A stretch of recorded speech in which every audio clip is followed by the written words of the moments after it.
নমস্কার, কেমন আছেন সবাই? আশা করি সকলে ভালো আছেন। এখন ঘড়িতে বাজে ৩টে নাগাদ।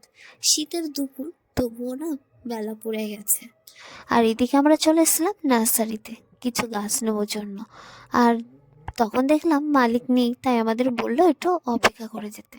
তাই আমরা চলে আসলাম আমাদের মাঠে। এটা হচ্ছে আমার কাকার চাঁদা, যেখানে ধান টান ভাঙানো হয়।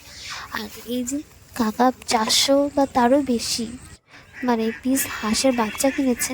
কিছুটা বেশ ভালোই বড় হয়ে গেছে, আর কিছুটা এখনো ছোটই আছে। তো দেখুন হাঁসগুলো কত সুন্দর না, জলে, তবু ওদের জল সেইভাবে ওরা পাচ্ছে কই, কারণ জমিটা চাষ দেবে, হয়তো মাঝে মাঝে একটু জল আছে, মাঝে মাঝে একটু ডাঙা, ওদের চলাফেরাতে একটু অসুবিধাই হচ্ছে। তো এখানে ওরা আসছে ধান খেতে, কারণ এখান থেকে যখন ধানের বস্তাগুলো ওঠানো হয় তখন কিছুটা ধান হয়তো পড়ে থাকে, তো সেটাই খেতে এসেছে। দেখো কত হাঁস কিলবিল করছে, বেশ ভালো লাগছে দেখতে। আর এরা এখানেই থাকে, ওদের একটা ঘর আছে, তো সেই ঘরেই ওরা থাকে। ওই দিকটা গেলাম না, তাই আপনাদের সাথে ওদের থাকার ঘরটা শেয়ার করা হয়নি। অন্য কোনো ভিডিওতে সেটা দিয়ে দেবো। তো এখন তারা ধান টান খেয়ে আবার নেমে যাচ্ছে।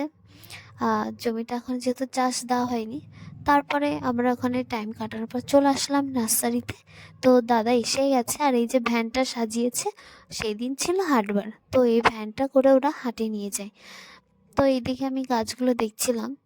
যেহেতু ফুল না ফুটলে কখনোই বোঝা যায় না এটা কি ফুল, কেমন হতে পারে, সব তো আর বোঝা সম্ভব না।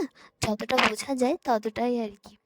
তারপরে অনেক ঘোরাঘুরি করে, অনেক দেখার পরে অবশেষে একটা গোলাপের গাছ নিয়েছিলাম। তো অত সুন্দর লাগছে যখন ফুলগুলো ফুটে থাকে না, আর খুব সুন্দর লাগে।